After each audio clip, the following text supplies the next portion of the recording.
Et on reste sur le terrain législatif avec une obligation légale qui, elle aussi, n'est pas toujours évidente. L'obligation de débroussaillement. Sa justification est évidente. Prévenir les incendies. Une journée de sensibilisation était organisée aujourd'hui, notamment dans l'Aveyron. Mathilde de Flaménil, Camille Cézot. C'est la période parfaite pour entamer le chantier. Couper les arbustes, dégager les ronces, élaguer les arbres. Dans 91 communes de l'Aveyron, sur 50 mètres autour de chez soi, c'est même une obligation. On débroussaille à partir d'octobre, d'octobre à février, le gros débroussaillage. De février au 15 juin, on fait l'entretien. Et surtout, il faut bien respecter de mars à juin la nidification.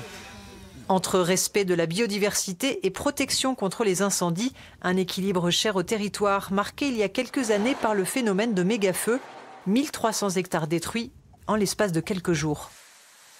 L'incendie de Mostuéjoul, celui de Comprégnac en 2022, ce sont des incendies qui ont vraiment traumatisé notre population. Aujourd'hui, bien sûr, l'idée, c'est pas d'aller sanctionner des particuliers, mais au contraire de leur expliquer cette réglementation, leur permettre de la mettre en œuvre. Donc on les accompagne et puis on est actuellement sur des contrôles qui se veulent pédagogiques.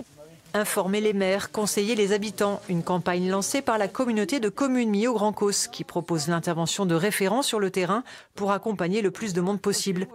Car débroussailler reste la méthode la plus efficace pour faciliter le travail des pompiers et limiter les dégâts. Le feu se propagera moins vite, il sera plus facilement maîtrisable pour les pompiers et aussi on aura besoin de beaucoup moins d'eau. Et l'eau, c'est un enjeu pour nous les pompiers aussi. On est en période estivale, parfois en pénurie d'eau. Donc le fait d'avoir des broussailles contribue aussi à la préservation de l'eau en opération. Sachez-le, en théorie, dans les zones soumises à l'obligation de débroussaillement, la loi prévoit jusqu'à 1 500 € pour les contrevenants.